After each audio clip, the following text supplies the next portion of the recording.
vidas nessa tarde. O Senhor colocou no meu coração uma palavra que eu quero compartilhar com vocês. Até falei de manhã, né? O tema da mensagem é o que fazer, Sueli, quando Deus não faz. Porque tem hora que Deus não faz? Sabe que tem hora que Deus não faz, Jaia? Tem hora que Deus não faz.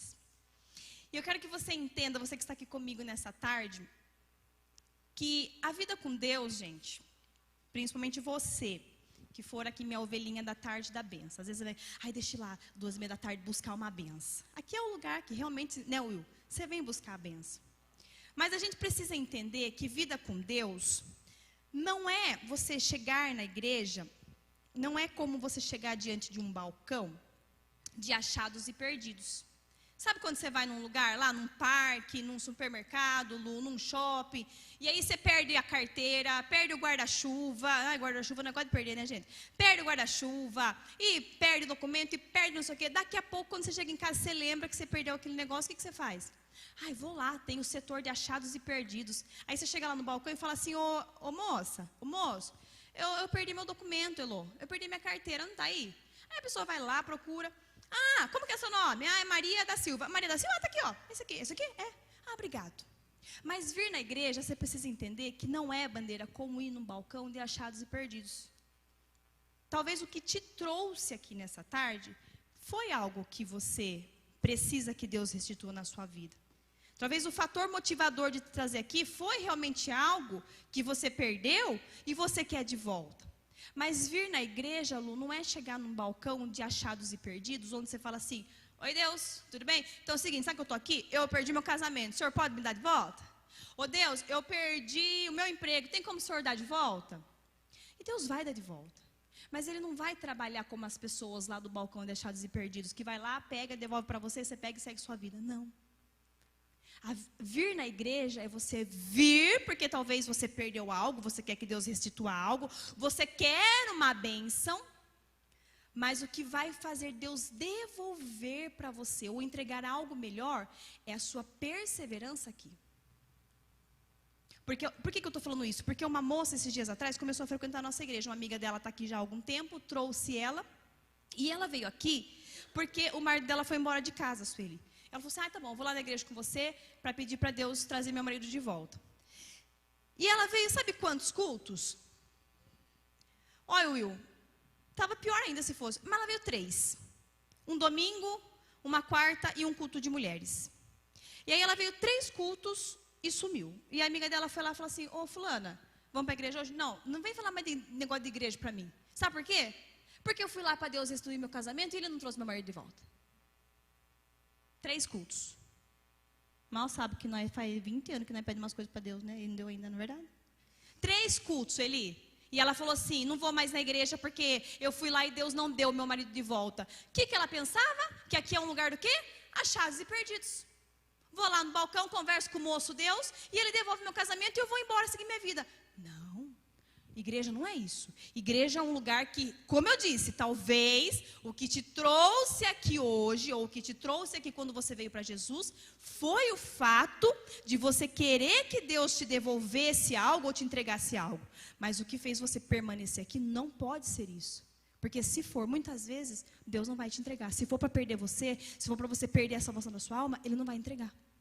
Então nós precisamos muito mais do que buscar o presente que Deus pode nos dar, Sueli, é aprender a buscar a sua presença. Vocês entendem? Estão comigo? E olha só, a vida com Deus, ela não é também como um cartão de crédito sem limites, bandeira. Já teve um cartão de crédito sem limites? Já teve? Você tem cara de quem foi rico. Hoje não está com muita cara de rico não, mas vai ficar melhor, brincadeira. Mas olha só, a gente pensa que a vida com Deus é como um cartão de crédito sem limites, Lu, que a gente vai passando. E no começo, quando você começa a fazer certo, né, Sueli, vem naquele primeiro amor, você vem com tudo, Deus começa a te entregar coisas. E aí a gente vai e sai passando o cartão de Deus, assim, sem limite. Mas a vida com Deus não é um cartão de crédito sem limites. É um cartão de crédito, muitas vezes, que você vai passar lá e vai sair o quê? Não autorizado. Não autorizado. Quem já passou o cartão Quem já passou o cartão e deu não autorizado? Você não tem mais esse negócio. Mas quem já passou o cartão aqui e deu não autorizado? Gente, dá uma vergonha, não dá? A gente dá uma disfarçada, né, Li? A gente faz assim, não, mas eu paguei, tá pago a fatura. Ai, acho que não deu os 3 dias úteis que precisa. Ai, moça, depois eu volto daqui 3 dias. Nunca mais você volta naquele lugar, porque na verdade não tem crédito, não é, Lu? Já aconteceu isso comigo. A gente dá uma disfarçada. Ai, não passou. Ai, vou ter que ligar lá no administrador do cartão. Não sei o que está acontecendo com esse cartão, mas lá dentro a gente sabe que não tem saldo, não é? Só eu que passei por isso, gente? Credo. Não sem parar e não abre, Will. Dá uma disfarçada, né? Ah, eu vim com outro carro. É que eu tenho 3 carros e eu vim com esse carro que não está com a tag. Não sei o que está acontecendo. O que é? Ele mandou contar o mico. A gente tinha acabado de casar, e nós morávamos num prédio do lado de um posto de combustível. E tem uma conveniência lá. E às vezes você sabe, né, gente? Na correria de última hora, você desce lá na conveniência e pega alguma coisa que você precisa. E eu acho que eu desci naquele dia buscar uma coca para ele, que ele queria tomar uma Coca-Cola. Acho que foi uma coisa assim, né? Eu lembro que foi por causa de você que eu tomei. Mas foi por causa de você. Não sei se foi coca, mas foi por causa de você. E eu desci na conveniência lá e comprei, acho que era uma coisa pouquinha, tipo, acho que era R$5, não sei. Fui passar no débito, Sueli. E aí a moça saiu, a moça falou assim, muito mal educada, gente. A moça falou assim para mim, não autorizado. Aí eu dei aquela disfarçada, né? Eu falei assim, não entendi. Ela falou assim, não tem dinheiro. Bem assim, curta e grossa. Aí eu fiquei com uma raiva dela. Nossa, peguei, larguei a coca, tudo lá, saí de lá. Acabei de casar com um homem rico, como assim não tem dinheiro? Você me enganou, Fabrício? Cheguei em casa, fiz um barraco com ele. Brincadeira, foi o Will que falou isso. Mas, gente, às vezes não acontece isso, passa o cartão e dá não, e com Deus é a mesma coisa.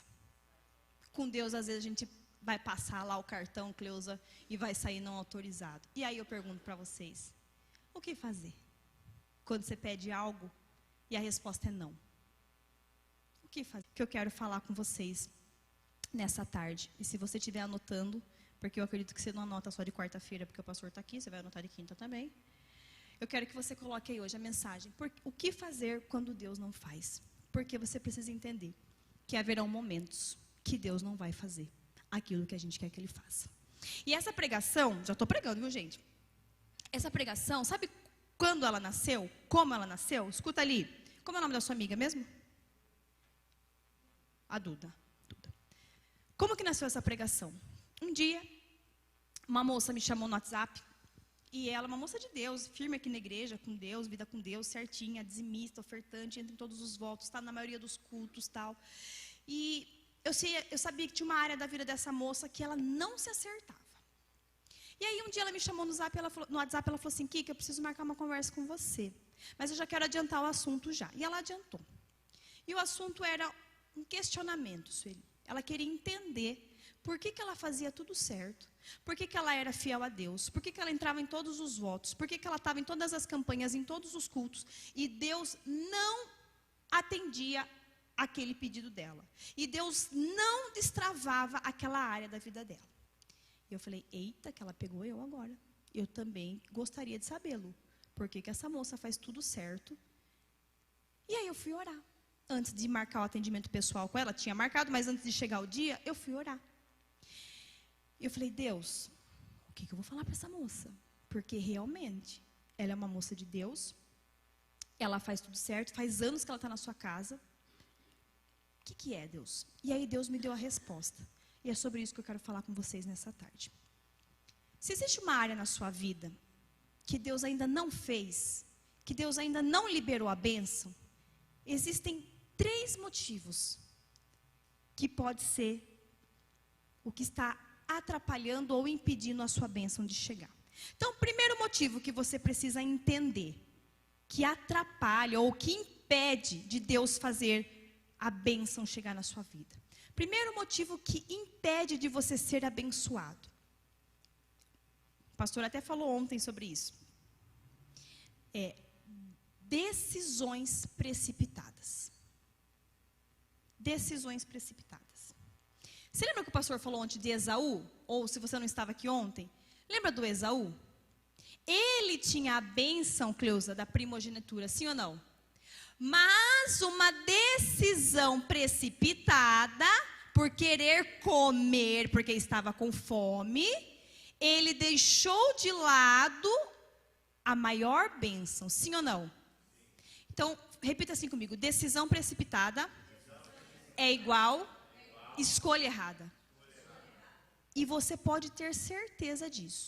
Toda vez que você tomar uma decisão precipitada, toda vez que você tomar uma decisão de cabeça quente, movido por uma necessidade que você tem naquela hora, você pode ter certeza que na maioria das vezes você vai fazer uma escolha errada. E isso vai atrapalhar de Deus abençoar a sua vida. Porque tem coisas que não acontecem na nossa vida por culpa nossa. Porque nós somos precipitados nas nossas decisões e escolhemos errado. Então, de repente você é alguém que a sua vida pode estar tudo lindo, maravilhoso. Pode estar dando tudo certo com você, tudo encaixadinho. Mas uma decisão precipitada que você tome, uma escolha errada que você faça, põe tudo a perder, sim ou não? Sim ou não? Não é? Não é um mau negócio, uma má sociedade, uma má aliança que você faz, uma pisada de pé errado que você der, precipitado, vai pôr tudo por água abaixo. Então esse é o primeiro motivo, que às vezes Deus não faz coisa na nossa vida. São as nossas escolhas erradas. E aí a gente tem que lidar com as consequências dessas escolhas. Está entendendo, Jaiane? Como foi com Esaú, que preferiu o quê? Ser precipitado e perdeu a sua maior bênção. Beleza. Segundo motivo que nos atrapalha de Deus abençoar uma área ou qualquer área da nossa vida, que é o pecado. É o pecado. Então, quando eu fui falar com aquela moça, eu falei assim, ó, filha, existem 3 motivos que talvez possa estar impedindo dessa sua área ser abençoada. Ou você foi muito precipitada no passado, e você está colhendo hoje a consequência das decisões erradas que você fez. É isso? Não, Kika, não é. Tá. Segundo, você está em pecado? Pecado impede. Pecado, gente, pecado. Pecado, fazer aquilo que não agrada a Deus, fazer aquilo que é errado, desobedecer, pecado. Aquilo que vocês sabem que é pecado, eu não preciso entrar em detalhes aqui. Mas existe uma coisa que também é pecado, que muitas vezes nós não consideramos pecado, mas atrapalha de Deus nos abençoar, que é o que? A teimosia. Sabia que teimosia é pecado? Você saber que tem que parar de fazer algo, saber que tem que mudar uma atitude, mas você continua teimando, você continua insistindo, é pecado. Desobediência, murmuração é pecado, reclamação. Sabe aquela pessoa assim, nossa, Deus faz na vida de todo mundo, menos na minha. Nossa, que não sei o quê. Ai, por que não sei o quê? Ai, por quê? Por que Deus isso? Por que Deus aquilo? Ai, eu não vou ser abençoado mesmo. Ai, eu sou... Sabe gente que fica reclamando, que fica murmurando, que fica questionando? Vamos lá, por exemplo, o povo de Israel. Teve a bênção de entrar na terra prometida, sim ou não? O povo de Israel teve? Aquele povo que saiu do Egito? Por quê? Murmurou, reclamou, teimosos, desobedientes, acenderam a ira de Deus. E aquele povo lá que Deus tirou do Egito não entrou. Entende? Segundo motivo que impede Deus de nos abençoar: pecado.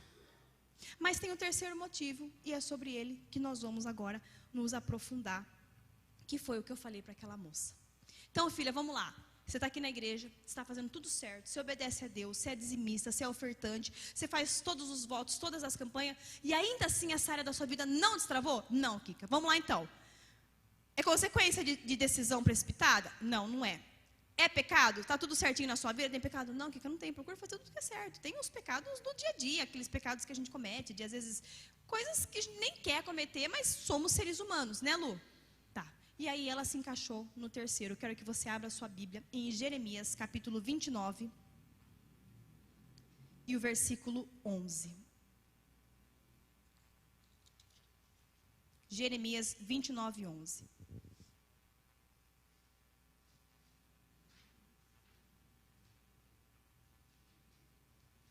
Se você não achou, você pode só ouvir.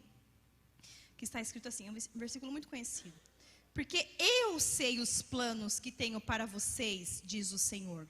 São planos de bem e não de mal, para lhes dar o futuro pelo qual anseiam. Terceiro motivo que muitas vezes Deus não faz aquilo que você está pedindo para Ele fazer. Sabe qual é, Jaiane? Não ser esse o plano de Deus para a sua vida. Se você tem uma área da sua vida que está bloqueada, minha linda, saudade da senhora, que bom. A senhora veio ontem também, né? Que eu escutei o pastor falando da senhora. Saudade, viu? E Gabi tá lindo, maravilhoso, tá ótimo, tá na escola, botando para quebrar. E nós estávamos morrendo de saudade, e a igreja também, viu? Porque todo mundo perguntava da senhora aqui, sabia? Olha só, se tem uma área da sua vida que não desbloqueia, Lu, que não destrava, que não vai, e você está fazendo tudo certo, então você precisa entender. Talvez não seja o plano de Deus para a sua vida. Porque sabe o que ele está falando? Ele é que sabe o plano que ele tem para nós. E sabe o que ele fala, Cleusa? É um plano que você vai gostar.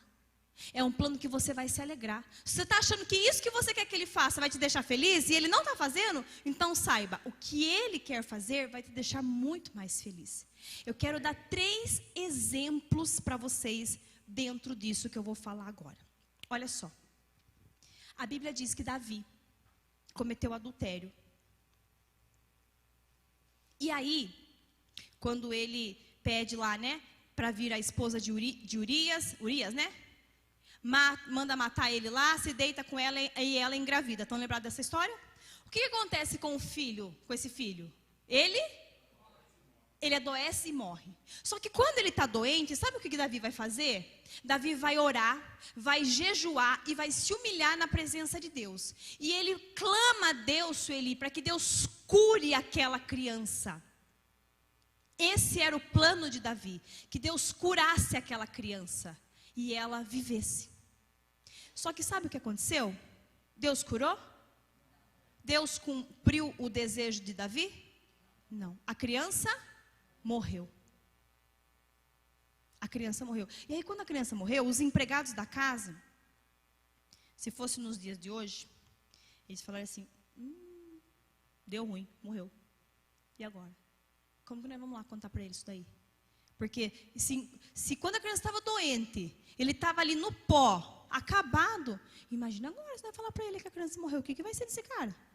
Eu não vou não, vai lá você não, não vou.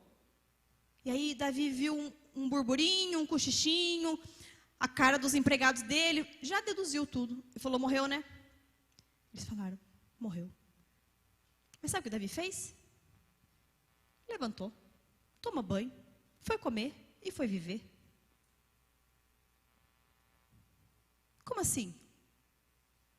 Sabe o que Davi entendeu? Que se Deus não atendeu a oração dele de curar aquela criança, ele tinha que aceitar e seguir em frente, porque ele sabia que Deus tinha algo maior. Aquele filho que ele queria tanto que Deus curasse, Deus achou melhor levar para ensinar Davi. Mas depois disso veio quem? Salomão. Depois desse filho veio Salomão, o filho que exaltou ainda mais o nome de Davi. Agora eu quero que você entenda, se aquilo, Davi estava pedindo para Deus curar o filho, não estava? Vamos trazer para a nossa vida? Se aquilo que você está pedindo para Deus curar, Sueli, se aquilo que você está pedindo para Deus consertar, Ele não fizer, saiba, se Ele não fizer, é porque tem algo novo que Ele quer entregar. Se Ele não consertar o que você está pedindo para consertar, é porque Ele tem algo novo para entregar para você. Você entende isso? Segundo exemplo, Paulo. Paulo está lá em 2 Coríntios, capítulo 12. E a Bíblia diz que foi dado a ele um espinho na carne. E 3 vezes Paulo orou ao Senhor: tira de mim esse espinho, Deus. Tira de mim essa coisa que me incomoda, Deus. Tira de mim essa coisa, Deus, que as pessoas olham e até me envergonha. Deus tirou? Não tirou. Sabe o que Deus falou? Paulo, eu não vou tirar. E saiba mais, a minha graça é tudo que você precisa. Você acha que tudo que você precisa é ficar livre desse negócio, mas tudo que você precisa, na verdade, é a minha graça. A minha graça te basta, Paulo. Deus fez o que ele pediu? Não. Mas aí, o que Paulo fez? Paulo entendeu que se Deus não quisesse tirar, Paulo tinha que conviver com aquilo. Então ele entendeu assim, se o que eu pedir para Deus tirar, Ele acha melhor permanecer, é porque Ele vai me dar graça para conviver com isso. Talvez se tem algo que Deus, se você tem pedido para Deus tirar de você, para Deus tirar da sua vida, e Ele ainda não tirou, talvez Ele quer te dar graça para aprender a conviver com isso. Eu não estou falando de pecado, eu não estou falando de erro, mas eu estou falando de muitas vezes de situações, ou até mesmo coisas aqui do seu interior, que você queria que Deus mudasse. Se Deus não mudar, é porque Ele vai te dar graça para conviver com isso. E você não vai precisar disso para fazer uma grande obra. E você não vai precisar disso, que Ele tire isso de você, para Ele te exaltar. Porque quando Ele quer te exaltar, vai com isso mesmo. E o terceira oração que Deus não respondeu. Porque até agora é só a oração que Deus não fez. Davi pediu para curar, curou? Não curou. Levou embora. Mas nasceu algo novo.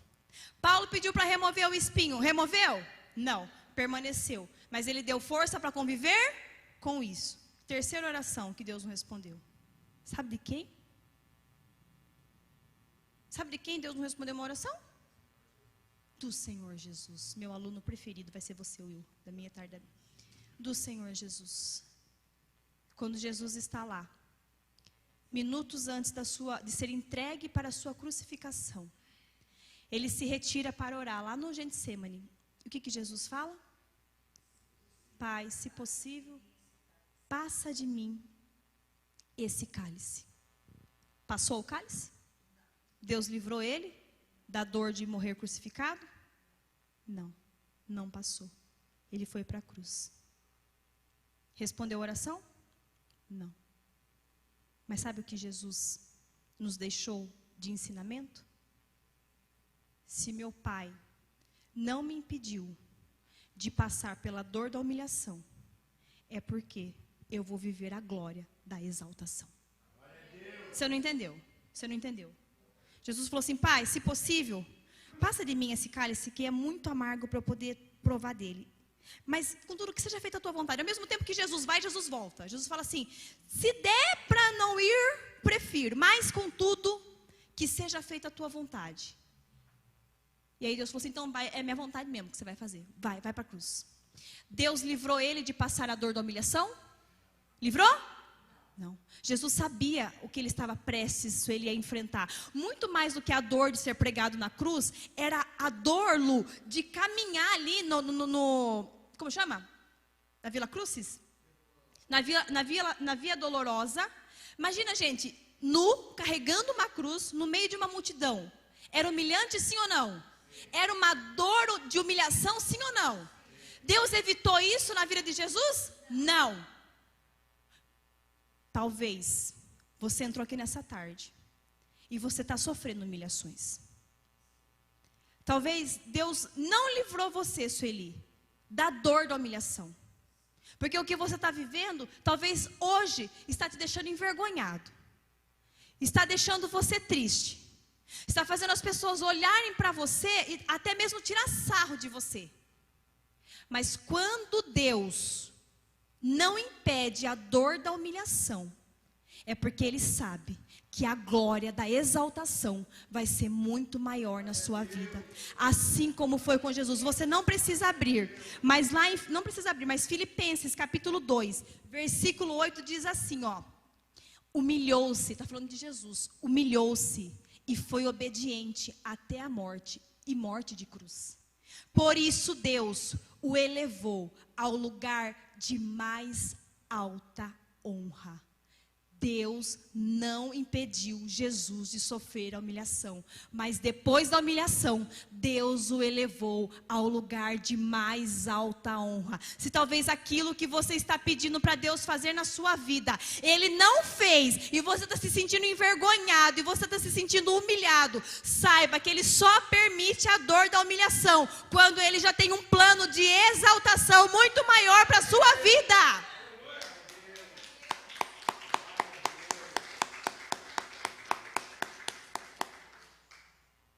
Por isso eu quero que você saia daqui nessa tarde, crendo que se Deus não fez, não é porque Ele não pode fazer. É muitas vezes, Elô, porque Ele não quer fazer. Mas não é que Ele não quer fazer, porque Ele não quer te abençoar. É que Ele não quer fazer aquilo que você deseja, porque Ele tem um plano muito maior, porque Ele tem um plano muito melhor. Então vamos recapitular? Então, o que fazer quando Deus não faz? Primeiro, vou analisar minha vida, Sueli. É consequência de uma decisão precipitada? É consequência de uma escolha errada que eu fiz? Eu acho que é. Então, eu vou esperar, vou pedir perdão para Deus, vou tomar o plumo de novo, vou seguir minha vida, vou começar a fazer o certo, que daqui a pouco a bênção vem. É pecado? É pecado, eu estou fazendo umas coisas erradas mesmo que está desagradando. Então vamos consertar esse erro aí, vamos consertar esse pecado aí, vamos viver em santidade. Mas se não é escolha, não é decisão errada e nem pecado, então você se encaixa no terceiro exemplo. Então Deus não está fazendo, porque Ele não quer mesmo. Mas aprenda. Vamos aprender agora? Vamos fechar aqui essa pregação? Se Deus não fizer, se Deus não responder a sua oração, vamos fazer como Davi? Levante-se e siga em frente, porque algo novo vai nascer. Não deixe isso que Deus não está fazendo na sua vida ser motivo para te jogar numa cama. Porque Davi podia falar assim, morreu? Então agora a minha vida acabou. Então agora eu não vou viver mais. Céus, a vida, e podia deitar numa cama e não sair mais de lá. Porque se tem uma coisa que uma pessoa tem motivo para entrar em depressão, é a perda de um filho, sim ou não? Mas Davi levantou. Então, se Deus não fez o que fazer, levanta e siga em frente. Segundo, se Deus não fez o que fazer, vamos aprender com Paulo? Seja dependente de Deus nessa situação. Tem coisas que Deus não tira da sua vida para você ser dependente dele mesmo. Porque se Ele tirar da sua vida, você vai se achar um pouquinho, você vai levantar o nariz e você vai achar que você não precisa mais dele. E terceiro, o que fazer quando Deus não faz? Terceiro, vamos aprender com Jesus? Entender que se eu aceitar a vontade dele, talvez hoje eu vou perder, talvez hoje eu vou ser humilhado, mas a glória da exaltação vai ser muito maior na minha vida. Amém? Feche seus olhos, coloque-se de pé. Eu quero